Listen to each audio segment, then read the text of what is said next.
మలక్పేట నియోజకవర్గ బీజేపీ అభ్యర్థి సమ్రెడ్డి సురేందర్ రెడ్డి నామినేషన్ దాఖలు చేశారు.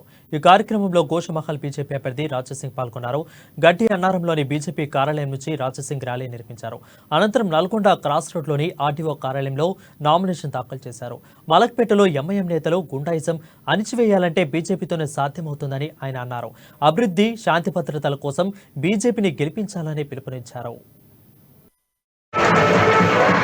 ఎమ్మెల్యే ఎవరైతే స్థానికేతరుడు ఉండి ఇక్కడ ఎలాంటి డెవలప్మెంట్కు నోచుకున్నటువంటి ఈ యొక్క ప్రజలకు నేను ఒకటే హామీ ఇస్తున్నాను.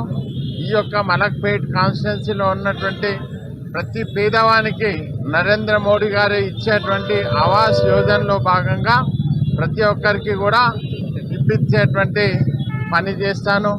ప్రతి ఒక్కరికి కూడా ఆయుష్మాన్ భారత్ యొక్క కార్డుని ఇచ్చి వారి యొక్క ఆరోగ్య సంరక్షణకు కావాల్సినటువంటి తోడ్పాటును నేను అందిస్తానని ప్రజలకు హామీ ఇస్తున్నాను.